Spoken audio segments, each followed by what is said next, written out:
Announcements by social media. It's always fun for us to dive in the morning because we are the first to talk about it. So Trump has threatened Putin overnight. John, we'll start there. He wants this war ended, as most folks do. Will Putin listen, though?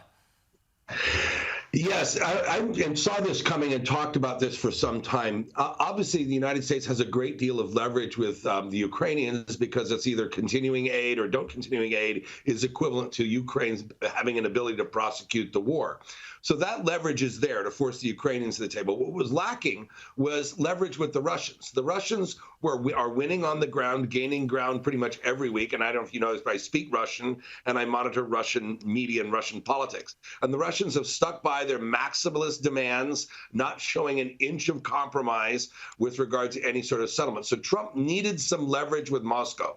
And this new round of sanctions and the promise to make them secondary sanctions if necessary and to follow up and keep them current will further put pressure on Putin's economy, which is showing far more strain than people realize in the West. And the idea is to give President Trump some leverage to force the Russians to the table and force them to compromise. And presumably it would just end along current lines?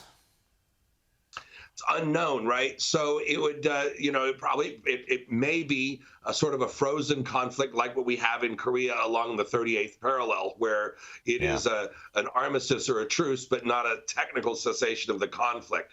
That may be what both sides have to agree to, as long as perhaps there's also demilitarized zones from those borders and other steps necessary to give the Ukrainians some sense of safety. Okay, some way to go there. The other story today, and it's gaining more steam. Elon Musk has criticised Donald Trump's decision to announce a multi-billion-dollar AI company. OpenAI's Sam Altman has now chimed in. Is this the first crack in the relationship that many people were saying was inevitable? So let's not get too far ahead of ourselves here. Elon Musk did not criticize President Trump. Not everything in the world is about President Trump, as much as everybody in the media, especially overseas, really want to see it that way. Elon Musk was talking about Sam Altman not having the money. Elon Musk has a very a less than positive history with Sam Altman and the other partners in that project. And all Elon Musk said was, no, they don't have $500 billion, which is arguably true. That's still a crack at the announcement, though. It's still a crack at the announcement, though. I mean, he could have just kept quiet about it. Yeah, he could, but this is a match between two private citizens and an argument between them. President Trump is not a party to this argument. Yeah, but I mean, my point is, I mean, you've had a go at, the foreign media of foreign countries want to frame it as the fraying of the relationship. But if he's been somewhat critical, then maybe it is the first crack. That's just how it seems from here. There's nothing in there that is saying that he's critical about President Trump. He doesn't even mention President Trump. I just want to make sure we're talking about this very precisely. He is just saying that SoftBank and Sam Altman do not have $500 billion. That's all he said in that tweet. Yeah, but I would argue that it's still some criticism of the actual announcement yesterday. Anyway, we're losing too much time, and I do want to ask you about the pardoning of the Jan 6 rioters, which included key members of the far-right Proud Boys.